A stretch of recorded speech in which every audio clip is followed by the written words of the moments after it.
Morning America. H-1B visa ഇന്ത്യക്കാർ ഏറെ പ്രതീക്ഷ അർപ്പിക്കുന്ന അമേരിക്കൻ എൻട്രി കാർഡ്. എന്നാൽ പലർക്കും ഇതൊരു പ്രഹേളികയാകുന്നുണ്ടോ? വിദഗ്ധ തൊഴിലാളികൾക്കുള്ള ജനപ്രിയ റൂട്ടായ H-1B വിസ നേടാനുള്ള വെല്ലുവിളികൾ എന്തൊക്കെ? അതെങ്ങനെ നേരിടാം? ലോട്ടറി സംവിധാനം യോഗ്യതയുള്ള അപേക്ഷകർക്ക് എങ്ങനെ തിരിച്ചടിയാകും? ക്വാട്ട സംവിധാനം ഇന്ത്യക്ക് വെല്ലുവിളിയോ? H-1B വിസ ഉള്ളവരുടെ ആശ്രിതർ നേരിടുന്ന പ്രശ്നങ്ങൾ എന്തൊക്കെ? American dialogue powered by Hedge ന്യൂയോർക്കും ഈ വാരം ചിന്തിക്കുന്നത് ഈ വിഷയമാണ്. H-1Bയോട് ചിറ്റമ്മ നയമോ?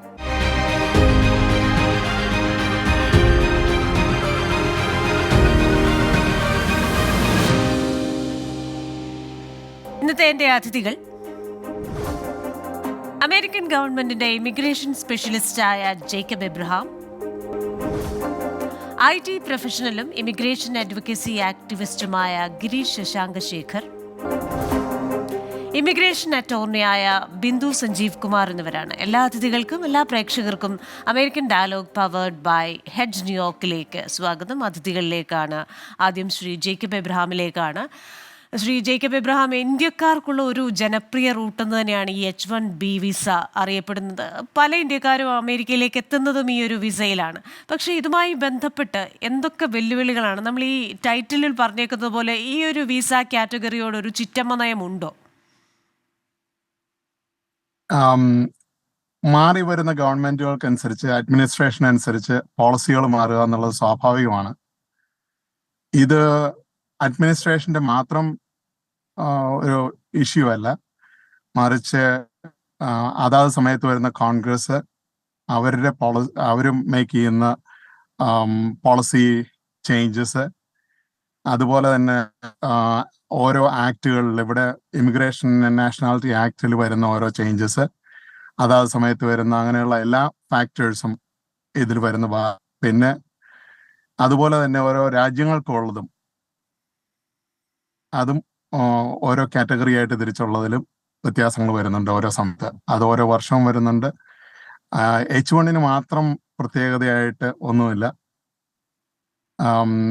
അത് അതാത് സമയത്ത് വരുന്ന പോളിസി ചേഞ്ചസ്, പിന്നെ അൺഎംപ്ലോയ്മെന്റ് റേറ്റ് US അതെല്ലാം നോക്കിയിട്ടാണ്. കാരണം ഇവിടുത്തെ ഒരു US സിറ്റിസനെയോ ഒരു ഗ്രീൻ കാർഡ് ഉള്ള വ്യക്തിയെ റീപ്ലേസ് ചെയ്യാവുന്ന ഒരു രീതിയിലും ഇവിടുത്തെ ഗവൺമെന്റ് അത് അനുവദിക്കില്ല. അതാണ് അതിന്റെ ബേസിക് ആയിട്ടുള്ള കാരണം. ഓക്കെ, ശ്രീ ഗിരീഷ് ശശാങ്ക ശേഖർ, ഇപ്പോൾ നമ്മൾ ഈ ലുഫ്താൻസ എയർലൈൻസുമായിട്ട് ബന്ധപ്പെട്ട ഒരു പ്രശ്നം ഈ അടുത്തിടെ ശ്രദ്ധയിൽപ്പെടുകയുണ്ടായി. സാൻ ഫ്രാൻസിസ്കോ ഇന്റർനാഷണൽ എയർപോർട്ടിൽ ഇന്ത്യക്കാരടക്കമുള്ളവരുടെ നീണ്ട വരി. അത് ഈ H-1B വിസ, അവരുടെ ഡോക്യുമെന്റുകൾ, പ്രോപ്പർ ഡോക്യുമെന്റ് ഉണ്ടായി, കുറച്ച് സ്റ്റേ ബാക്ക് ചെയ്ത്, വിസ കാലാവധി കഴിഞ്ഞ് സ്റ്റേ ബാക്ക് ചെയ്തു, ഇന്ത്യയിലേക്ക് മടങ്ങാൻ ഒരുങ്ങി എയർപോർട്ടിൽ എത്തിക്കഴിയുമ്പോൾ അവരെ അവിടെ തടഞ്ഞു വെക്കുന്ന ഒരു അവസ്ഥ. അപ്പോൾ ഇതെങ്ങനെയാണ് സംഭവിക്കുന്നത്? ഇതിനൊരു മാറ്റം ഉണ്ടാവുമോ? ഫസ്റ്റ് ഓഫ് ഓൾ, എനിക്ക് മനസ്സിലാക്കാൻ സാധിച്ചത് ഇത് എല്ലാ H-1Bക്കാർക്കും ഉണ്ടായൊരു ഇഷ്യൂ അല്ല. നമ്മളിപ്പോൾ നാട്ടിലോട്ട് വരുമ്പോൾ ഇപ്പോഴത്തെ പ്രോസസ് പ്രകാരം നമുക്കൊരു H-1B എക്സ്റ്റൻഷൻ കിട്ടിക്കഴിഞ്ഞാൽ വിസ സ്റ്റാമ്പ് ചെയ്യാൻ വേണ്ടി കൺട്രി വിട്ടു പോയിട്ട് സ്റ്റാമ്പ് ചെയ്ത് തിരിച്ചു വരണം. അപ്പോൾ എക്സ്റ്റൻഷൻ ഫയൽ ചെയ്ത് അപ്രൂവ് ആകുമ്പോൾ I-797A എന്നൊരു ഡോക്യുമെന്റ്, ഒരു അപ്രൂവൽ ഡോക്യുമെന്റ് നമ്മുടെ കയ്യിൽ കാണും. അപ്പോൾ അത് വെച്ചാണ് നമ്മൾ ഇപ്പോൾ നാട്ടിലോട്ട്, കേരളത്തിലോട്ട് നമ്മൾ വരികയാണെങ്കിൽ, നമ്മൾ നാട്ടിൽ വരുമ്പോൾ സ്റ്റാമ്പ് ചെയ്യാൻ വേണ്ടിയുള്ള ഡോക്യുമെന്റ് ആണത്. അപ്പോൾ അവിടെ നിന്ന് നാട്ടിൽ വന്ന് പാസ്പോർട്ടിൽ സ്റ്റാമ്പ് ചെയ്ത് തിരിച്ചു വരികയാണ് പതിവ്. അപ്പോൾ ഈ ഇടയ്ക്ക് ഞാൻ കേട്ടിടത്തോളം ഇതൊരു പുതിയ സംഭവമല്ല. നമ്മളിപ്പോൾ UK വഴിയോ അല്ലെങ്കിൽ യൂറോപ്പ് വഴിയോ വരുന്ന ഫ്ലൈറ്റ്സ് ട്രാൻസിറ്റ് ചെയ്യുമ്പോൾ അവരുടെ എൻട്രി റെഗുലേഷൻസ് ഈവൻ മുമ്പും സ്ട്രിക്റ്റ് ആയിരുന്നു. ഈ ഇടയ്ക്ക് ലുഫ്താൻസ എയർലൈൻസിൽ ഞാൻ മനസ്സിലാക്കിയിടത്തോളം അവർക്ക് ഈവൻ I-797 ഡോക്യുമെന്റ് കാണിച്ചിട്ട് പോലും അവരെ ചെക്ക് ഇൻ ചെയ്യാൻ അനുവദിച്ചില്ലെന്നാണ് കേട്ടത്. ഇപ്പം മുമ്പ് ഞാൻ എൻ്റെ സുഹൃത്തുക്കൾ വഴിയൊക്കെ ഞാൻ അന്വേഷിച്ചപ്പോൾ മനസ്സിലാക്കിയത്, ഇപ്പോൾ ഈവൻ UK വഴിയും പോകുന്ന ഫ്ലൈറ്റ്സും യൂറോപ്പ് ഏത് രാജ്യങ്ങൾ വഴി പോകുന്ന മുമ്പത്തെ ഫ്ലൈറ്റ്സുകളായാലും ട്രാൻസിറ്റ് വിസ ഉണ്ടെങ്കിൽ അവരെ അലോ ചെയ്യുമായിരുന്നു. അപ്പോൾ എനിക്ക് ഈ ഇടയ്ക്ക് മനസ്സിലാക്കാൻ സാധിച്ചത് ഈവൻ ട്രാൻസിറ്റ് വിസ എടുക്കാത്തവരുടെ കാര്യങ്ങളായിരിക്കും ഈ സംഭവിച്ചിട്ടുള്ളത്. എന്നാലും I-797A ഡോക്യുമെന്റ് ഉണ്ടായിട്ട് പോലും അവരെ ചെക്ക് ഇൻ ചെയ്യാൻ അനുവദിച്ചില്ല എന്നാണ് മനസ്സിലാക്കിയത്. അപ്പോൾ ഇതിനൊരു റെക്കമെൻഡേഷൻ ഉള്ള, സാധാരണ നമ്മുടെ അറ്റോർണീസ് ആയാലും എംപ്ലോയേഴ്സ് ഒക്കെ എപ്പോഴും റെക്കമെൻഡ് ചെയ്യുന്നത്, നമുക്ക് സ്റ്റാമ്പിങ് ആവശ്യമുള്ള സമയത്ത് നമ്മൾ നാട്ടിലോട്ട് ട്രാവൽ ചെയ്യുകയാണെങ്കിൽ കുറച്ചുകൂടെ ട്രാൻസിറ്റ് ഫ്രണ്ട്ലി ആയ രാജ്യങ്ങൾ വഴി പോകാനാണ് കൂടുതൽ റെക്കമെൻഡ് ചെയ്യുന്നത്. ഇപ്പോൾ ഫോർ എക്സാമ്പിൾ മിഡിൽ ഈസ്റ്റ് വഴി പോവുകയാണെങ്കിൽ ഇപ്പോൾ എത്തിഹാദ് അല്ലെങ്കിൽ എമിറേറ്റ്സ്, ഖത്തർ എയർവേസ് ഒക്കെ വഴി പോകുമ്പോൾ ഞാനും പല തവണ സഞ്ചരിച്ചിട്ടുണ്ട്. ഞങ്ങൾ എപ്പോഴും ഓപ്റ്റ് ചെയ്യുന്ന ആ ഒരു റൂട്ട് വഴിയാണ്. അവിടെ കൂടുതൽ ഫ്രണ്ട്ലി ആണ്. അപ്പോൾ നമ്മൾ അങ്ങനത്തെ ഉള്ള റൂട്ടായിരിക്കും കൂടുതലും നമ്മൾ എടുക്കുന്നത്. അപ്പോൾ ഇനി അങ്ങോട്ട് പോകുന്തോറും കൂടുതൽ റെഗുലേഷൻസ് ഒക്കെ വരികയാണെങ്കിൽ അങ്ങനെയുള്ള ഫ്ലൈറ്റ്സും റൂട്ടും സെലക്ട് ചെയ്യാനാണ് റെക്കമെൻഡേഷൻ. ഇനി അഥവാ അങ്ങനെ കുടുങ്ങിയ ഒരാൾക്ക് അവിടെ നിന്ന് രക്ഷപ്പെടാൻ അല്ലെങ്കിൽ അതിൽ നിന്ന് ഒന്ന് മറികടക്കാനുള്ള ഇതെങ്ങനെ നേരിടും എന്നതിന് എന്തെങ്കിലും ഉത്തരവുണ്ടോ? അല്ല, ഇപ്പോൾ അങ്ങനെ സ്റ്റക്ക് ആവുന്ന ഒരു അവസ്ഥയല്ല. അവർക്ക് വേറൊരു ഫ്ലൈറ്റ് എടുത്ത് ട്രാവൽ ചെയ്യാം. അവർ സാൻ ഫ്രാൻസിസ്കോ വഴി ലുഫ്താൻസ എയർലൈൻസ് കൂടെയോ അല്ലെങ്കിൽ UK വഴിയോ യൂറോപ്പ് വഴിയോ ട്രാൻസിറ്റ് ചെയ്യുന്ന ഫ്ലൈറ്റ്സുകൾ മാത്രമേ ഈ ഒരു ബുദ്ധിമുട്ടുണ്ടായിട്ടുള്ളൂ. അവർക്ക് ഫ്ലൈറ്റ് മാറ്റി വേറെ മിഡിൽ ഈസ്റ്റ് വഴിയുള്ള ഫ്ലൈറ്റ് വഴി ഓപ്റ്റ് ചെയ്യാം. അപ്പോൾ എപ്പോഴും നമ്മൾ ശ്രദ്ധിക്കേണ്ടത് ഇങ്ങനെയുള്ള സ്റ്റാമ്പിംഗ് ഉള്ള അവസരങ്ങളിൽ നമ്മൾ നാട്ടിലൂടെ ട്രാവൽ ചെയ്യുകയാണെങ്കിൽ ഇങ്ങനെയുള്ള റൂട്ട് അവോയ്ഡ് ചെയ്യാൻ നോക്കുക. അതിന് പകരം മിഡിൽ ഈസ്റ്റ് വഴിയുള്ള ഫ്ലൈറ്റ്സ് ഓപ്റ്റ് ചെയ്യാൻ നോക്കുക. അതാണ് നമ്മൾ എപ്പോഴും ശ്രദ്ധിക്കേണ്ട ഒരു കാര്യം. ഓക്കെ. ശ്രീമതി ബിന്ദു സഞ്ജീവ് കുമാർ ഒരു ഇമിഗ്രേഷൻ അറ്റോർണി ആയിട്ട് ജോലി ചെയ്യുന്ന ആളാണ്. അപ്പോൾ പല തരത്തിലുള്ള വിഷമതകളുമായിട്ടും അല്ലെങ്കിൽ പല തരത്തിലുള്ള ആശങ്കകളുമായിട്ടും ഈ H1B വിസ റിലേറ്റഡ് ആയിട്ട് പലരും വരാറുണ്ടല്ലോ. അപ്പോൾ ഏതൊക്കെ തരത്തിലുള്ള പ്രശ്നങ്ങളാണ് പൊതുവായി അവർ പറയാറുള്ളത്? H1B പറഞ്ഞ 3 പ്രോസസ്സാണ്. ആദ്യം ആപ്ലിക്കേഷൻ USCIS അപ്രൂവ് ചെയ്യണം. രണ്ടാമത് വിസ സ്റ്റാമ്പിങ്ങിന് പോകണം. മൂന്നാമത് പോർട്ട് ഓഫ് എൻട്രി. ഈ 3 സ്ഥലങ്ങളിലും ബുദ്ധിമുട്ട് വരാം. അപ്പോൾ ഏത് ബുദ്ധിമുട്ടാണ് നിങ്ങൾ ഉദ്ദേശിക്കുന്നത്? H1B അപ്ലൈ ചെയ്യുന്ന സമയത്താണെങ്കിൽ there should be A valid ഒരു ജോബ് ഓഫർ ഉണ്ടായിരിക്കണം. എന്ന് പറഞ്ഞാൽ അവർക്കൊരു എംപ്ലോയർ ഉണ്ടായിരിക്കണം. ബിക്കോസ് ഇതെല്ലാം ഒരു എംപ്ലോയർ സ്പോൺസർ ചെയ്യുന്ന വിസയാണ്. അപ്പോൾ ഒരു നമ്മുടെ ഇന്ത്യ പോലുള്ള കൺട്രിയിൽ നിന്ന് ഒരുപാട് ആൾക്കാർക്ക് ജോലി ലഭിക്കുന്ന ഒരു വിസയാണ് H1B വിസ. ഒത്തിരിയും തൊഴിലിടങ്ങൾ സൃഷ്ടിക്കുന്ന ഒരു വിസയാണ്. പക്ഷെ മോസ്റ്റ്ലി നമ്മുടെ IT മേഖലയാണ് അത് ഡോമിനേറ്റ് ചെയ്യുന്നത്. H1B വിസ ആർക്ക് വേണമെങ്കിലും അപ്ലൈ ചെയ്യാം. നഴ്സിന് അപ്ലൈ ചെയ്യാം, പിന്നെ അതുമാതിരി തന്നെ സിവിൽ എഞ്ചിനീയേഴ്സിന് അപ്ലൈ ചെയ്യാം, മെക്കാനിക്കൽ എഞ്ചിനീയേഴ്സിന് അപ്ലൈ ചെയ്യാം, എല്ലാവർക്കും അപ്ലൈ ചെയ്യാം. പക്ഷെ എങ്കിലും most of the visa mostly അത് അപ്ലൈ ചെയ്യുന്നത് നമ്മുടെ IT മേഖലയിലുള്ള ആൾക്കാരാണ്. അപ്പം ഇതിന്റെ ഒരു പ്രത്യേകത എന്ന് പറഞ്ഞാൽ ഇവിടെ സ്റ്റുഡൻറ് വിസയിലൊക്കെ വന്ന് പഠിക്കുന്നവർക്ക് സ്റ്റുഡൻറ് വിസയുടെ കണ്ടീഷൻ എന്ന് പറഞ്ഞാൽ സ്റ്റുഡൻറ് വിസ കഴിയുമ്പോൾ അവർ കാലാവധി കഴിയുമ്പോൾ അവർ തിരിച്ചു പോകണം എന്നുള്ളതാണ് അതിന്റെ കണ്ടീഷൻ. അതാണ് ബേസിക് കണ്ടീഷൻ സ്റ്റുഡൻറ് വിസയുടെ. അപ്പൊ സ്റ്റുഡൻറ് വിസയിലൊക്കെ വരുന്നവർക്ക് അത് ഒരു ട്രാൻസിഷനാണ് H1B. അവർക്ക് ഇവിടെ പിന്നെ നിൽക്കണമെങ്കിൽ they can file for an H1B cap സീസണിൽ അവർ രജിസ്റ്റർ ചെയ്താൽ they will be able to continue here on employment visa. അത് അവരുടെ എഡ്യൂക്കേഷൻ്റെ ഫർദർ ഉദ്യോഗത്തിലോട്ട് ഒക്കെ നയിക്കാനുണ്ട്. അപ്പൊ അതിന് ആദ്യം വേണ്ടത് അവർക്കൊരു ജോബ് ഓഫർ വേണം. ഒരു എംപ്ലോയർ ആണ് മെയിൻ H1B വിസയുടെ. ഒരു എംപ്ലോയർ ഉണ്ടെങ്കിൽ ഈ H1B വിസ സ്പോൺസർ ചെയ്യാൻ പറ്റും. മറ്റ് വിസ പോലെയല്ല. അപ്പോൾ ഒരു ബേസിക് ആയിട്ടൊരു ആവശ്യം ഒരു എംപ്ലോയർ വേണം, ഒരു തൊഴിലവസരം വേണം, ഒരു IT പൊസിഷൻ ആണെങ്കിൽ ഒരു IT എംപ്ലോയർ വേണം, ഒരു സിവിൽ എഞ്ചിനീയർ ആണെങ്കിൽ ഒരു കൺസ്ട്രക്ഷൻ കമ്പനി വേണം, ഒരു ആർക്കിടെക്റ്റ് ആണെങ്കിൽ ഒരു കൺസ്ട്രക്ഷൻ കമ്പനി വേണം. ഇതാണ് അതിന്റെ ബേസിക്. അപ്പോൾ ഒരു ജോബ് ഓഫർ വേണം. പിന്നെ ജോബ് ഓഫറിനനുസരിച്ചുള്ള ക്വാളിഫിക്കേഷൻ ഇയാൾക്ക് ഉണ്ടായിരിക്കണം. എന്ന് പറഞ്ഞാൽ ഒരു IT കമ്പനിയിൽ ഒരു നഴ്സിന് അപ്ലൈ ചെയ്യാൻ പറ്റില്ല. ലൈക്ക് വൈസ് അപ്പൊ ജോബും ഓഫറും ഇൻഡസ്ട്രിയും സെയിം ആയിരിക്കണം. പിന്നെ അവർക്ക് അതിന്റെ ക്വാളിഫിക്കേഷൻ ഉണ്ടായിരിക്കണം. ഇതൊക്കെയാണെങ്കിൽ ഒരു H1B കിട്ടിക്കഴിഞ്ഞാൽ പിന്നെ അവർക്ക് വിസ സ്റ്റാമ്പിങ്ങിന് പോകുമ്പം ഇതുമാതിരി അവിടെയും ഒരു പ്രോബ്ലം ഉണ്ട്. കാരണം വെച്ചാൽ കോൺസുലേറ്റ് ഓഫീസർ ഇവരുടെ ഡോക്യുമെന്റ് എല്ലാം പരിശോധിച്ചിട്ട് ഇവർ എലിജിബിൾ ആണോ എന്ന് അവർ തീരുമാനിക്കും. USCISലാണെങ്കിൽ അവര് ഡോക്യുമെന്റിന്റെ ബേസിൽ it's an objective determination. Document ഉണ്ടോ you will get an approval. Regulation അനുസരിച്ചാണോ you will get an approval. It is objective. അപ്പൊ അവിടെ ഡോക്യുമെന്റിന്റെ ബേസിലാണ് അവർ ചെയ്യണത്. വേറാസ് ഇൻ ദ കൺസുലേറ്റിൽ പോയി കഴിഞ്ഞാൽ ഇറ്റ്സ് നോട്ട് ജസ്റ്റ് ഒബ്ജക്റ്റീവ്, ഡോക്യുമെന്റിന്റെ ബേസിൽ മാത്രമല്ല. So they will be looking into the subjective satisfaction also. Then it depends on the candidate also. Candidate എങ്ങനെ റെപ്രസെന്റ് ചെയ്യുന്നു. അപ്പൊ ഓഫീസറിനെല്ലാം തൃപ്തിയായും ഇതൊക്കെ നോക്കിയിട്ടാണ് ഒരു വിസ കൊടുക്കുന്നത്. So there is element of subjective satisfaction. Document മാത്രം പോരാ, you have to prepare them for എന്താണ് വിസ സ്റ്റാമ്പിങ്ങിന് വേണ്ടിയുള്ള പ്രിപ്പറേഷൻ വേണം. They should study the documentation and all.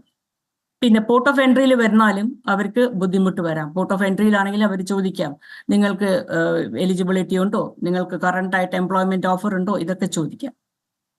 അപ്പൊ അതൊക്കെയാണ് H1B-യിലെ 3 step. Okay, thank you.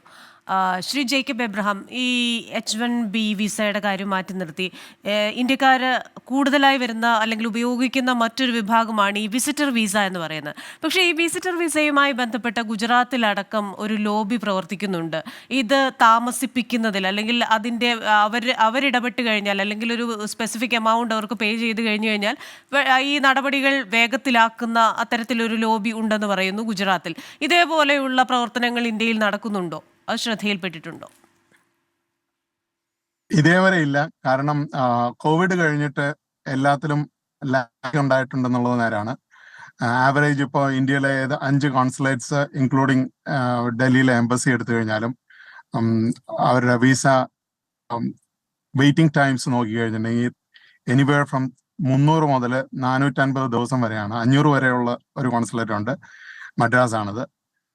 So ആ വെയിറ്റ് ടൈംസിൽ സാധാരണഗതിയിൽ ആപ്ലിക്കേഷൻ ഒരു ആപ്ലിക്കൻ്റ് അത് ഓൺലൈനിൽ പോയി കോൺസുലേറ്റ് വെബ്സൈറ്റിൽ തന്നെ ചെയ്യുമ്പോൾ അവർക്കൊരു ചോയ്സ് കിട്ടും ഡേറ്റ് ചൂസ് ചെയ്യാനായിട്ട്. അപ്പം ഈ അടുത്തിടെ ഞാൻ കണ്ടിട്ടുള്ള ഒരു പ്രവണത എന്ന് പറഞ്ഞിട്ടുണ്ടെങ്കിൽ അപ്പോയിൻമെന്റ് ഡേറ്റ് ഈ 500 ദിവസം കഴിഞ്ഞിട്ടുള്ളത് കിട്ടിയാൽ പോലും അതിനിടയ്ക്ക് നമ്മളിടയ്ക്ക് ഈ വെബ്സൈറ്റിൽ തന്നെ കയറി സ്റ്റേറ്റ് ഡിപ്പാർട്ട്മെന്റ് വെബ്സൈറ്റിൽ തന്നെ കയറി നമ്മൾ കോൺസുലേറ്റിന്റെ വെബ്സൈറ്റിൽ തന്നെ കയറി ചെക്ക് ചെയ്തുകൊണ്ടിരിക്കുന്ന ഇടയ്ക്ക് അന്നേരം ഓപ്പണിങ്സ് വരും നേരത്തെയുള്ള. ആ ഓപ്ഷൻ നമുക്ക് ചൂസ് ചെയ്യാം, അപ്പൊ തന്നെ ചൂസ് ചെയ്യാം. അപ്പോൾ ഈ 500 ദിവസം എന്നുള്ളത് 100 ദിവസവും അല്ലെങ്കിൽ അതിൽ താഴേക്ക് കിട്ടിയിട്ടുള്ള വ്യക്തികളുണ്ട്. സോ അത് അങ്ങനെ ഒരു ലോബി പ്രവർത്തിക്കുന്നുണ്ടോ എന്നുള്ളത് ഞാൻ ഇതുവരെ കേട്ടിട്ടില്ല. ന്യൂസിലും കേട്ടിട്ടില്ല. പക്ഷെ അല്ലാതെ സോഷ്യൽ മീഡിയകളിൽ ഞാൻ പലതും കണ്ടു. പക്ഷെ അതൊന്നും ശരിയാണെന്ന് എനിക്ക് തോന്നുന്നില്ല. കാരണം ഇതേവരെ അങ്ങനെ ഒരു സംഭവം ഉണ്ടായിട്ടുള്ളതായിട്ട് അറിയില്ല. കാരണം ഇത് നേരിട്ട് US ഗവൺമെന്റ്, US എംബസിയുടെയും കോൺസുലേറ്റിന്റെയും കീഴിലുള്ള ഒരു പ്രോസസ്സാണത്. സോ എനിക്ക് അങ്ങനെ ഒരു തോന്നലില്ല. ഓക്കെ, സാധാരണഗതിയിൽ നമുക്കും അറിവുള്ളത് അങ്ങനെയാണ്. പക്ഷെ ചില പത്രവാർത്തകളൊക്കെ ഈ രീതിയിൽ വന്നിട്ടുണ്ട്. അതുകൊണ്ട് അതൊരു ക്ലാരിഫൈ ചെയ്യാൻ വേണ്ടിയിട്ട്, കാരണം US കോൺസുലേറ്റിൽ ഡയറക്റ്റായിട്ട് നടക്കുന്ന ഒരു നടപടിക്രമം, പക്ഷേ ചില ഏജന്റുമാർ അവർ വഴി നമുക്ക് ഈ പറഞ്ഞതുപോലെ കുറച്ചുകൂടെ എളുപ്പത്തിൽ ആപ്ലിക്കേഷൻ സബ്മിറ്റ് ചെയ്യാനും നമ്മളിതിൻ്റെ പുറകിന് ഈ പറയുന്നത് പോലെ ഡയറക്റ്റ് ആപ്ലിക്കേഷൻ കൊടുക്കുമ്പോഴുള്ള ആ ഒരു പ്രശ്നങ്ങളൊക്കെ പരിഹരിക്കാൻ വേണ്ടി പലരും ഏജന്റുമാരെ അപ്രോച്ച് ചെയ്യുന്നു എന്ന് കേട്ടിട്ടുണ്ട്. പക്ഷേ ഇതിനായി അത്തരത്തിൽ സ്വാധീനം ചെലുത്തുന്ന ഒരു ലോബി ഉണ്ടോ എന്ന കാര്യത്തിൽ ഒരു സംശയമുണ്ടായിരുന്നു. അത് ഞാനൊന്ന് ക്ലാരിഫൈ ചെയ്തതാണ്. Thank you. ശ്രീ ഗിരീഷ്, ഇപ്പോൾ നമ്മൾ ഇന്ത്യക്കാരെ സംബന്ധിച്ചിടത്തോളം ഈ വിസ സ്റ്റാമ്പിംഗ് എന്ന് പറയുന്നത് കുറച്ച് പ്രയാസമുള്ളതാണെന്ന് കേൾക്കുന്നു. അപ്പോൾ ഇത് ഇന്ത്യക്കാർക്കും അവരുടെ കുടുംബാംഗങ്ങൾക്കും ഒക്കെ എന്തൊക്കെ പ്രശ്നങ്ങളാണ് ഉണ്ടാക്കുക? ഇപ്പൊ ഞാൻ നേരത്തെ സൂചിപ്പിച്ച പോലെ ഇപ്പോൾ ലുഫ്താൻസ എയർലൈൻസിന്റെ സിറ്റുവേഷൻ പറഞ്ഞല്ലോ, ഇങ്ങനെ നമുക്ക് എക്സ്റ്റൻഷൻ നടക്കുന്ന സമയത്ത് നമുക്കൊരു ട്രാവൽ ചെയ്യേണ്ടി വന്നു കഴിഞ്ഞാൽ ഈ സ്റ്റാമ്പിംഗ് സ്ലോട്ട് കിട്ടുന്ന ഒരു ബുദ്ധിമുട്ട് ഇപ്പോൾ ഉണ്ട്. ഇപ്പൊ മിസ്റ്റർ ജേക്കബ് പറഞ്ഞ അതേ സിറ്റുവേഷനാണ്. ഇപ്പോൾ പോസ്റ്റ് കോവിഡിനേഷൻ നമ്മൾ കണ്ട ഒരു ട്രെൻഡാണത്. നമുക്കിപ്പോൾ വളരെ ബുദ്ധിമുട്ടാണ് ഇതുപോലുള്ള വിസ സ്റ്റാമ്പിംഗ് സ്ലോട്ട്സ് കിട്ടാൻ വേണ്ടി. ഇപ്പോൾ ഫോർ എക്സാമ്പിൾ ഇപ്പോൾ നമ്മുടെ നമുക്കൊരു എമർജൻസി സിറ്റുവേഷൻ സംഭവിക്കുന്നു, വീട്ടിലാരെങ്കിലും മരിക്കുകയോ അല്ലെങ്കിൽ എന്തെങ്കിലും ഒരു അത്യാവശ്യം നമുക്ക് നാട്ടിൽ പോകേണ്ട ഒരു ആവശ്യം വന്നാൽ നമ്മുടെ പാസ്പോർട്ടിൽ ആ സമയത്ത് വിസ സ്റ്റാമ്പ്ഡ് അല്ല, നമ്മുടെ എക്സ്റ്റൻഷൻ ഒന്നെങ്കിൽ ഫയൽ ചെയ്ത സമയമോ അല്ലെങ്കിൽ അപ്രൂവലായി സ്റ്റാമ്പിങ് കഴിഞ്ഞിട്ടുള്ള ഡേറ്റിൽ നിൽക്കുന്ന സമയമാണെങ്കിൽ നമുക്ക് പെട്ടെന്നൊരു സ്ലോട്ട് കിട്ടണമെന്നില്ല. ഇപ്പോൾ ഒരുപാട് ഡിലേസ് വരുന്നതുകൊണ്ട് നമുക്ക് സ്ലോട്ട് കിട്ടാൻ ഇപ്പോൾ പോസ്റ്റ് കോവിഡിന് ശേഷം പല ചേഞ്ചസും ഈ പറഞ്ഞൊരു ഡിമാൻഡ് സപ്ലൈ ഒരു ഡിസ്ട്രപ്ഷൻ വന്നതിൻ്റെ ഒരു ബുദ്ധിമുട്ടാവാം, അല്ലെങ്കിൽ പ്രോസസ് ചേഞ്ചസോ അഡ്മിനിസ്ട്രേറ്റീവ് ചേഞ്ചസ് ഒക്കെ ആയിരിക്കാം. നമുക്ക് പലപ്പോഴും പെട്ടെന്നൊരു സ്ലോട്ട് കിട്ടണം എന്ന് വിചാരിച്ച് നമുക്ക് കിട്ടാറില്ല. നമ്മളിപ്പോൾ ഫോർ എക്സാമ്പിൾ ഇപ്പോൾ അടുത്ത സമ്മറിന് വേണ്ടി നമ്മളിപ്പോൾ നാട്ടിൽ പോകാൻ പ്ലാൻ ചെയ്യുകയാണെങ്കിൽ നമ്മളൊരു 6 മാസം മുമ്പേ തന്നെ ഒരു പ്ലാനിങ് സ്റ്റാർട്ട് ചെയ്യണം. അപ്പോൾ 6 മാസം മുമ്പ് സ്റ്റാർട്ട് ചെയ്യുമ്പോഴേക്കും നമ്മൾ ഫ്ലൈറ്റ്സിന്റെ റേറ്റ്സ് ഒക്കെ നമ്മൾ നോക്കിയൊക്കെ നേരത്തെ ബുക്ക് ചെയ്യുകയാണെങ്കിൽ നല്ലതായിരിക്കും, റേറ്റ് കുറഞ്ഞു കിട്ടും. പക്ഷേ റേറ്റ് കുറഞ്ഞ് നമുക്ക് ഫ്ലൈറ്റ്സ് കിട്ടിയാലും നമുക്കൊരു H1B വിസ സ്റ്റാമ്പിങ്ങിനുള്ള സ്ലോട്ട് അപ്പോൾ കിട്ടി കാണത്തില്ല. അപ്പം മിക്കവരും റാൻഡമായിട്ടൊരു ഡേറ്റ് പിക്ക് ചെയ്യും, ഫ്ലൈറ്റ്സ് ബ്ലോക്ക് ചെയ്യും, പിന്നെ ആയിരിക്കും ഈ പറഞ്ഞ ഈ സ്ലോട്ട് എടുക്കാനുള്ള പ്രോസസ് സ്റ്റാർട്ട് ചെയ്യുന്നത്. അപ്പോൾ ചിലപ്പോൾ ഫ്ലൈറ്റ് ഡേറ്റ് അനുസരിച്ചുള്ള സ്റ്റാമ്പിങ് കിട്ടണമെന്നില്ല. അപ്പോൾ അതിലുള്ള പല ബുദ്ധിമുട്ടുണ്ട്. ഒരു പ്ലാനിങ് നമുക്ക് വളരെ ബുദ്ധിമുട്ടാണ്. ഇപ്പോൾ ഒരു വെക്കേഷൻ നമുക്കൊരു പ്ലാൻ ചെയ്യാൻ നാട്ടിൽ വരണം എന്നൊക്കെ ആണെങ്കിൽ ഒരു 6 to 9 months ഒരു പ്രോസസ്സാണ്. അത് ഇപ്പോൾ ഫോർ എക്സാമ്പിൾ എനിക്ക് തന്നെ പേഴ്സണലായിട്ടുണ്ടായ സിറ്റുവേഷൻസ് ആയിരുന്നു. ഇപ്പം നാട്ടിലോട്ട് വരുന്ന ഒരു അവസ്ഥ, I mean even plan vacation ആയിരുന്നു എങ്കിൽ പോലും നമ്മൾ ഈ പ്രോസസ്സ് സ്റ്റാർട്ട് ചെയ്ത് നമ്മൾ ഡെയിലി ഇങ്ങനെ നോക്കിക്കൊണ്ടിരിക്കണം സ്ലോട്ട് ഓപ്പൺ ആവുന്നുണ്ടോ. ഒരു ആൻസൈറ്റി സിറ്റുവേഷൻ ആണ്. ഐ മീൻ ഫാമിലി ആയിട്ടൊക്കെ പ്ലാൻ ഒരു വെക്കേഷൻ പ്ലാൻ ചെയ്യുമ്പോൾ അന്ന് ഉപയോഗിക്കാനുള്ളേ ഉള്ളൂ. നമുക്ക് ഒരുപാട് കാര്യങ്ങൾ അത് കൺസിഡർ ചെയ്യേണ്ടതുണ്ട്. അതിന്റെ കൂടെ തന്നെ ഇപ്പോൾ H1B മാത്രമല്ല, ഇപ്പോൾ ഡിപ്പെൻഡന്റ് വിസ, H4 വിസ, ഫാമിലിക്കുള്ള വിസ വേറെ സെപ്പറേറ്റ് ആണ്. അപ്പോൾ അവരുടെ സ്ലോട്ട് നോക്കണം. പിന്നെ കുട്ടികളോട് പഠിക്കുകയാണെങ്കിൽ അവർക്ക് ഈ പറഞ്ഞ വെക്കേഷൻ വന്നിട്ട് തിരിച്ചു വരാനുള്ള ആ ഒരു ടൈം ഫ്രെയിം നമ്മൾ നോക്കണം. ചിലപ്പോൾ സാധാരണ നമ്മളോടൊപ്പം ഒരു ഡ്രോപ്പ് ഔട്ട്സ് എന്നൊരു പ്രോസസ്സ് ഉണ്ട്. നമുക്ക് പാസ്പോർട്ട് ഡ്രോപ്പ് ചെയ്യാം. അപ്പോൾ അത് കഴിഞ്ഞ് നമുക്ക് ഈ പാസ്പോർട്ട് കിട്ടുന്നൊരു വെയിറ്റിംഗ് പീരീഡ് ഉണ്ട്. ഒരു 2 to 3 weeks ആണ് സ്റ്റാൻഡേർഡ് ടൈം. പക്ഷേ ഈ വെക്കേഷൻ ടൈമിലൊക്കെ വരുമ്പോൾ അതിൻ്റെ ഒരു ഡിലേ ഉണ്ടാവാറുണ്ട്. നമുക്ക് ചിലപ്പോൾ പാസ്പോർട്ട് നമുക്ക് തിരിച്ച് കിട്ടാറില്ല സമയത്തിന്. അപ്പോൾ അതിൻ്റെതായ ചേഞ്ചസ് പലരും ഇവിടെ ശ്രമിക്കുന്നുണ്ടായിരുന്നു. ഇപ്പോൾ കഴിഞ്ഞ വർഷം ഈ വർഷം ആദ്യം തോന്നുന്നു ഒരു പൈലറ്റ് ഫേസ് ഇവിടെ US-നകത്ത് തന്നെ സ്റ്റാമ്പിങ് ചെയ്യാനുള്ള ഒരു ഇനിഷ്യേറ്റീവ് സ്റ്റാർട്ട് ചെയ്തായിരുന്നു. പൈലറ്റ് ഫേസ് ഒക്കെ കഴിഞ്ഞു. പക്ഷേ അതിനുശേഷം നമുക്ക് പിന്നെ ഒരു ഔട്ട്കം എന്താണ്, അതിൻ്റെ ഒരു ലോങ് ടേം പ്രോസസ് എന്താണെന്ന് അറിഞ്ഞു കിട്ടിയിട്ടില്ല. അപ്പോൾ ഇപ്പോൾ ഒരു അഡ്മിനിസ്ട്രേഷൻ ചേഞ്ചസ് ഒക്കെ വരുന്നതുകൊണ്ട് എങ്ങനെ മാറ്റം വരുന്ന അറിയില്ല. പക്ഷേ സ്റ്റാമ്പിങ് വിത്തിൻ US സ്റ്റാർട്ട് ചെയ്യുകയാണെങ്കിൽ ഈ പറഞ്ഞ ഒരുപാട് ബുദ്ധിമുട്ടുകൾ തരണം ചെയ്യാൻ സാധിക്കും. പക്ഷേ അത് we are just waiting to see any changes are coming in next year.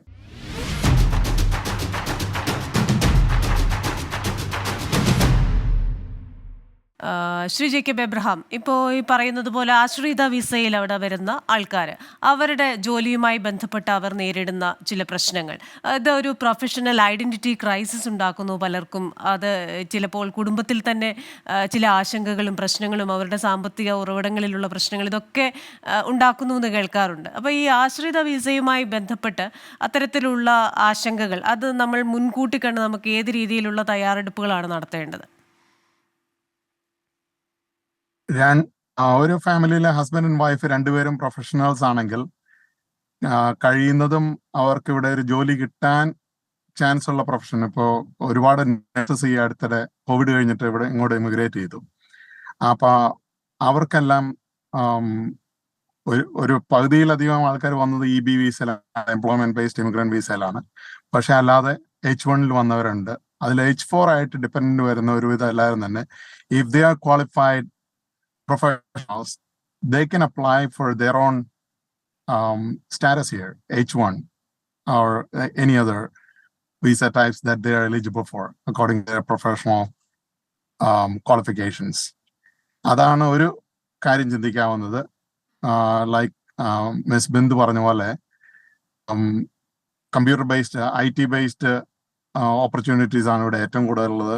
അത് ഇവിടെ ഈവൻ ഡിപ്പെൻഡന്റ് വിസ വന്നാൽ പോലും you can find a sponsor, employer as a sponsor, and even the dependents can apply for that visa. And ഇപ്പോൾ dependent വിസയിൽ വരുന്നവർക്ക് ഇവിടെ വളരെ ചുരുക്കം കാറ്റഗറികളിൽ മാത്രമേ ഇവിടെ എംപ്ലോയ്മെന്റ് ഓതറൈസ് ചെയ്യുന്നുള്ളൂ. അതിൽ വരുന്നവർക്ക് അവരുടെ ആ ഒരു ടൈം കഴിയുമ്പോൾ അതിന് ഓരോന്നിനും സെറ്റ് ടൈംസ് ഉണ്ട്. ആ ടൈം കഴിയുമ്പോൾ അവർക്കത് അപ്ലൈ ചെയ്യാം, അവർക്കത് കിട്ടുകയും ചെയ്യാം. അല്ലാതെ വരുന്നവർക്ക് സ്വല്പം ബുദ്ധിമുട്ടാണ്, അതുകൊണ്ട് പ്രശ്നങ്ങൾ ഉണ്ടാവാറുണ്ട്. മെയിൻ ആയിട്ടുള്ള ആള്, അതായത് ഇവിടെ ജോലി കിട്ടി എംപ്ലോയ്മെന്റ് വിസയിൽ വരുന്ന ആള് ഈ പ്രോസസ്സ് തുടങ്ങുന്നതിന് മുമ്പ് ഇത് ചിന്തിക്കുക, അതിനുള്ള മാർഗങ്ങൾ കണ്ടുപിടിക്കുക, എന്നിട്ട് ഇങ്ങോട്ട് വരാനായിട്ട് നോക്കുക. അതായിരിക്കും നല്ലതെന്നാണ് എൻ്റെ അഭിപ്രായം. ഓക്കെ, ശ്രീ ഗിരീഷ് ഈ പറയുന്നത് പോലെ കുട്ടികളുടെ കാര്യം നമ്മൾ എടുത്തു കഴിഞ്ഞാൽ കുട്ടികൾക്ക് അവരുടെ ആ ഒരു 18 വയസ്സിന് ശേഷമുള്ള സ്റ്റേ ബാക്ക് ഒരു ചോദ്യചിഹ്നമായി നിൽക്കുന്നു. അപ്പോൾ ഞാൻ അറിഞ്ഞതനുസരിച്ച് വിശാഖ് ചെറിയാനും ഗിരീഷും ഒക്കെ ഈ വൈറ്റ് ഹൗസ് സന്ദർശിക്കുകയും ഇതുമായി ബന്ധപ്പെട്ട ചില പ്രശ്നങ്ങൾ ചൂണ്ടിക്കാട്ടുകയും അതിനൊരു പരിഹാരം ഉണ്ടാകുമെന്ന് ആവശ്യപ്പെടുകയും ചെയ്തു. അങ്ങനെ ഉണ്ടാകുമെന്ന ഒരു ഉറപ്പ് ലഭിച്ചു. പക്ഷേ അതുമായി ബന്ധപ്പെട്ട് പിന്നീട് നടപടികളൊന്നും ഉണ്ടായില്ല എന്നാണ് മനസ്സിലാക്കുന്നത്. ഇനിയിപ്പോൾ ട്രംപ് അഡ്മിനിസ്ട്രേഷൻ്റെ സമയമാണ്. അപ്പോൾ ട്രംപ് ആവർത്തിച്ച് പറയുന്നത് ഇല്ലീഗൽ ഇമിഗ്രേഷന് ഞാൻ എതിരാണ്, പക്ഷെ ലീഗലായി വരുന്നവരെ, നമ്മുടെ സമ്പദ് വ്യവസ്ഥയ്ക്ക് ആവശ്യമുള്ളവരെ ഇരുകൈയും നീട്ടി അമേരിക്ക സ്വീകരിക്കുമെന്ന നയമാണല്ലോ അദ്ദേഹം പറയുന്നത്. അപ്പോൾ ഈ ട്രംപ് അഡ്മിനിസ്ട്രേഷൻ വരുന്നതോടുകൂടെ ഇത്തരത്തിൽ വിസ സംബന്ധമായി നിലനിൽക്കുന്ന ചില പ്രശ്നങ്ങൾ അത് പരിഹരിക്കപ്പെടുമോ, അല്ലെങ്കിൽ അതിൽ ഏതെങ്കിലും തരത്തിലുള്ള മാറ്റങ്ങൾ പ്രതീക്ഷിക്കുന്നുണ്ടോ? ഫസ്റ്റ് ഓഫ് ഓൾ അത് 18 ഇയേഴ്സ് അല്ല, 21 ഇയേഴ്സ് ആണ്. ചിൽഡ്രന്റെ ഏജ് കട്ട് ഓഫ് ഒരു ടൈം പറയുന്ന ഏജ് പറയുന്നത് 21 ഇയേഴ്സ് ആണ്. പക്ഷെ താങ്കൾ പറഞ്ഞ പോലെ തന്നെ നമ്മൾ ഇതുപോലെ ഞാനിപ്പോൾ പേഴ്സണലി ഞാനും വിശാഖും എൻ്റെ കൂടെയുള്ള പല സുഹൃത്തുക്കളും ഇതുപോലെയുള്ള ഇമിഗ്രേഷൻ അഡ്വക്കസി ഇനിഷ്യേറ്റീവ്സ് ഒരു കഴിഞ്ഞ ഒരു 6-7 വർഷമായിട്ട് ആക്റ്റീവായിട്ട് പ്രവർത്തിക്കുന്നവരാണ്. ഇപ്പം നമ്മൾ 2 അഡ്മിനിസ്ട്രേഷൻ കണ്ടു. നമ്മൾ ഇപ്പോൾ ട്രംപ് മുമ്പിരുന്ന സമയത്തും ഇപ്പോൾ ബൈഡൻ വന്ന സമയത്തും ഉള്ള 2 അഡ്മിനിസ്ട്രേഷനിലും നമ്മൾ ആക്റ്റീവായിട്ട് അഡ്വക്കസിയിൽ പങ്കെടുത്തിട്ടുള്ളവരാണ്. അപ്പൊ എൻ്റെ ഒരു അനുഭവം കൊണ്ട് പറയുന്നത് ഈ 2 അഡ്മിനിസ്ട്രേഷനും ഈ ലീഗൽ ഇമിഗ്രേഷൻ സിസ്റ്റത്തിനെ മാറ്റി അല്ലെങ്കിൽ മോഡേണൈസ് ചെയ്യാനുള്ള ഇനിഷ്യേറ്റീവ്സ് പലപ്പോഴും ശ്രമിച്ചിട്ടുണ്ട്. പക്ഷെ പല ശ്രമങ്ങളും പരാജയപ്പെട്ടു പോയിട്ടുണ്ട്. ഒരു പ്രസിഡൻസി മാത്രം നോക്കിയിട്ടല്ല. അത് ഇപ്പോൾ പറഞ്ഞ സെനറ്റും ഹൗസിന്റെ ഒക്കെ ഒരു ഒരു കോമ്പിനേഷനാണ്. അപ്പോൾ പ്രസിഡന്റ് ഇരിക്കുന്നത് ഇപ്പോൾ റിപ്പബ്ലിക്കനാണ്, പക്ഷേ സെനറ്റും ഹൗസും ഭരിക്കുന്നത് വേറെ പാർട്ടി ഡെമോക്രാറ്റ്സ് ആണെങ്കിൽ പല ബില്ലുകൾ വരുമ്പോഴും അത് പാസ്സായി കിട്ടാൻ ബുദ്ധിമുട്ടുണ്ടാവാറുണ്ട്. ഇപ്പോഴത്തെ സിനാരിയോ നോക്കിക്കഴിഞ്ഞാൽ both senate and house is under the control of Republicans. അപ്പോൾ അങ്ങനത്തെ ഒരു കോമ്പിനേഷൻ വരുമ്പോൾ ഏത് സിനാരിയോയിൽ നോക്കുമ്പോഴും ഏത് ബില്ലായാലും ഇപ്പോൾ ഇമിഗ്രേഷൻ മാത്രമല്ല, എസ്പെഷ്യലി ഫോർ ഇമിഗ്രേഷൻ അങ്ങനെയുള്ള ഒരു കോമ്പിനേഷൻ വരുമ്പോൾ പല കാര്യങ്ങളും സാധിച്ചെടുക്കാൻ എളുപ്പമാവും compare to the other scenarios. അപ്പോൾ മാറ്റങ്ങൾ വരുമോ എന്ന് ചോദിച്ചാൽ ഡെഫിനറ്റ്ലി മാറ്റങ്ങൾ പ്രതീക്ഷിക്കാം. പക്ഷേ ഈ പറയുന്ന എല്ലാ മാറ്റങ്ങളും എത്രത്തോളം സാധിച്ചെടുക്കാൻ പറ്റുന്നുള്ളത് we have to wait and see. ഇപ്പോൾ H1B എടുത്താൽ തന്നെ ആക്ച്വലി ഒരു 3 കാറ്റഗറി ആയിട്ടാണ് നമ്മൾ നോക്കേണ്ടത്. ഒന്ന് H1B ഇപ്പം ആദ്യമായിട്ട് ഇങ്ങോട്ട് വരാൻ നോക്കുന്നവർ, ഇപ്പം നാട്ടിലാണെങ്കിൽ ടെക്നോപാർക്കിൽ വർക്ക് ചെയ്യുന്ന എംപ്ലോയർ സ്പോൺസർഡ് ആയിട്ടുള്ള H1Bയിൽ വരാൻ നിൽക്കുന്നവർ. അപ്പോൾ അവരെ ഈ ലോട്ടറി സിസ്റ്റത്തിൽ നിന്ന് ഒരു മെറിറ്റ് ബേസ്ഡ് ഇമിഗ്രേഷൻ സിസ്റ്റത്തിലോട്ട് മാറ്റം വരുത്താൻ ഒരു സാധ്യതയുണ്ടെന്ന് കേൾക്കുന്നുണ്ട്, പുതിയതായിട്ട് വരുന്നവർ. രണ്ടാമത്തെ കാറ്റഗറി എന്ന് പറയുന്നത് ഇവിടെ H1Bയിൽ വന്ന് ഒരു വട്ടം H1Bയിൽ വന്നാൽ 6 വർഷമാണ് വാലിഡിറ്റി ഉള്ളത്. അപ്പോൾ വിത്തിൻ ദാറ്റ് 6 ഇയേഴ്സ് നമ്മൾ ഗ്രീൻ കാർഡ് ആപ്ലിക്കേഷൻ ഫയൽ ചെയ്ത് അപ്രൂവ് ആവണം. അപ്പോൾ 6 ഇയേഴ്സിൻ്റെ അകത്ത് നമ്മൾ ഗ്രീൻ കാർഡ് ആപ്ലിക്കേഷൻ ഫയൽ ചെയ്യുമ്പോൾ അതിലുണ്ടാകുന്ന എന്തെങ്കിലും ക്രൈറ്റീരിയൽ ചേഞ്ചസോ അല്ലെങ്കിൽ മെറിറ്റ് ബേസ്ഡ് റിലേറ്റഡ് ആയിട്ടുള്ള സ്പെഷ്യാലിറ്റി ഒക്യുപ്പേഷണൽ ആയിട്ടുള്ള എന്തെങ്കിലും ചേഞ്ചസ് വരുമോ എന്നുള്ളത് നമുക്ക് വെയിറ്റ് ചെയ്ത് നോക്കേണ്ടിയിരിക്കുന്നു.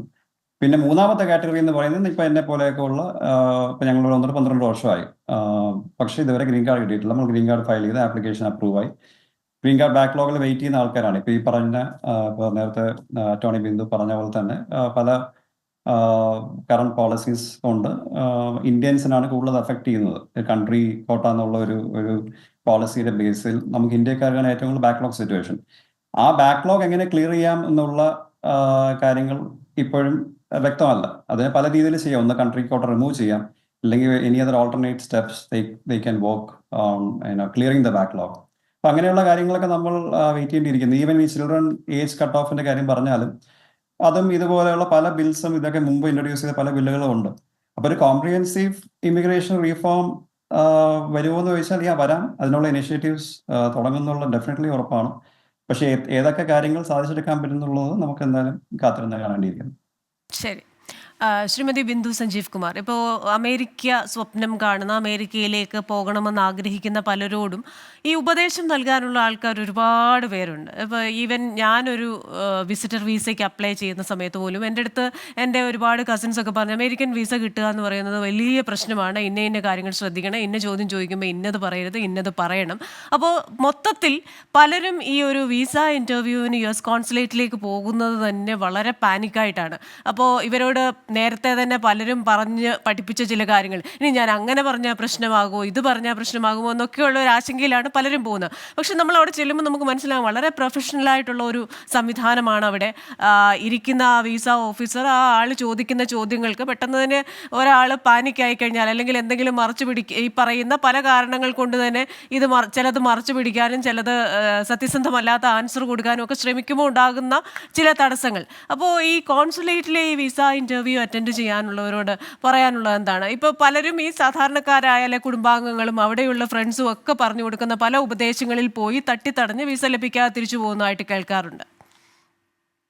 ഈ പറഞ്ഞത് വളരെ കറക്റ്റാണ്. അവിടെ പോകുമ്പോൾ ഈ നമ്മൾ എല്ലാവരോടും ചോദിച്ച് ഒരു കാര്യം ചോദിച്ചിട്ട് പോകേണ്ട ആവശ്യമില്ല. ഇപ്പൊ ഇമിഗ്രേഷൻ അറ്റോർണി ഉണ്ടെങ്കിൽ അറ്റോർണിയോട് ചോദിക്കുക, എംപ്ലോയർ ഉണ്ടെങ്കിൽ എംപ്ലോയറോട് ചോദിക്കുക. ബിക്കോസ് ഓരോരുത്തരുടെയും സാഹചര്യം, ഓരോരുത്തരുടെയും കേസ് ഡിഫറെൻ്റ് ആണ്.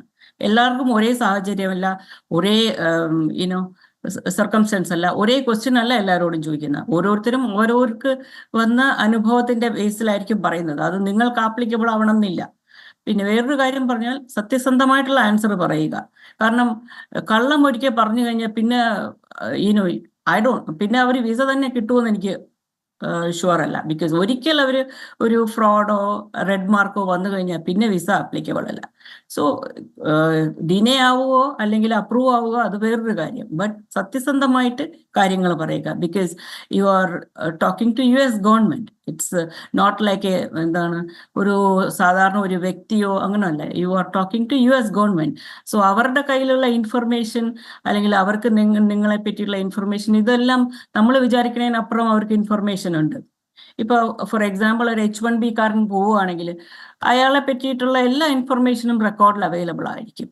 അതുകൊണ്ട് അവിടെ എന്തെങ്കിലും പറഞ്ഞ് കള്ളം പറയാം എന്നൊന്നും പറഞ്ഞ് വിചാരിച്ചിട്ട് കാര്യമില്ല. Because all informations are available, everything is on the record.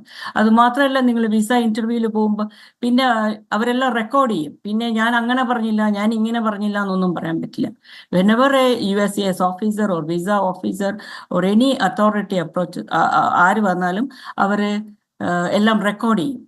all your communications will be recorded. Later on ഞാൻ അങ്ങനെ പറഞ്ഞില്ല ഇങ്ങനെ പറഞ്ഞില്ല എന്ന് പറയാൻ പറ്റില്ല. അതുകൊണ്ട് കഴിവതും സത്യസന്ധമായിട്ട് പറയുക, ഡോക്യുമെന്റ്സ് കൊണ്ടുപോവുക. ആൻഡ് അവരെ നമ്മുടെ കേസ് കറക്റ്റ് ആണ് അല്ലെങ്കിൽ ആപ്ലിക്കേഷൻ അനുസരിച്ചുള്ള വസ്തുതയാണ് പറയുന്നത് എന്ന് ബോധ്യപ്പെടുത്തുക. Okay, thank you. എന്തായാലും ഈ ചർച്ചയിൽ പങ്കെടുത്തതിൽ വളരെ സന്തോഷം. ഈ ട്രംപ് അഡ്മിനിസ്ട്രേഷൻ വരുന്നതോടുകൂടെ ചില ബാക്ക്ലോഗ്സിലൊരു മാറ്റമുണ്ടാകും എന്ന് പ്രതീക്ഷിക്കാം. Thank you very much Shrimati Bindu Sanjeev Kumar, Shri Girish Shashanka Shekhar and Jacob Abraham. അപ്പോൾ ഇന്ത്യക്കാർക്കുള്ള അമേരിക്കൻ സ്വപ്നങ്ങൾക്ക് തടസ്സമായ ചില പ്രശ്നങ്ങളുണ്ട്. പ്രത്യേകിച്ച് ഈ കോട്ടാ സംവിധാനം. ചെറിയ രാജ്യങ്ങൾക്കുള്ള 7% കോട്ട തന്നെയാണ് ഇന്ത്യക്കാർക്കുമുള്ളത്. അതേപോലെ തന്നെ ലോട്ടറി സംവിധാനം മൂലം ശരിക്കും യോഗ്യതയുള്ള ചിലർക്ക് വിസ നിഷേധിക്കപ്പെടുന്നു. ഇങ്ങനെയുള്ള കാര്യങ്ങൾക്കൊക്കെ ഒരു പരിഹാരം കാണേണ്ടതായിട്ടുണ്ട്. അത്തരത്തിലുള്ള പരിഹാരം വരും. നിയമപരമായ എല്ലാ കുടിയേറ്റക്കാർക്കും അമേരിക്കയിൽ ഒരിടം കണ്ടെത്താനാകുമെന്ന പ്രതീക്ഷയോടെ ഈ ചർച്ചയോടെ അവസാനിപ്പിക്കുകയാണ്. അടുത്തയാഴ്ച മറ്റൊരു വിഷയവുമായി വീണ്ടും കാണാം. Till then stay safe.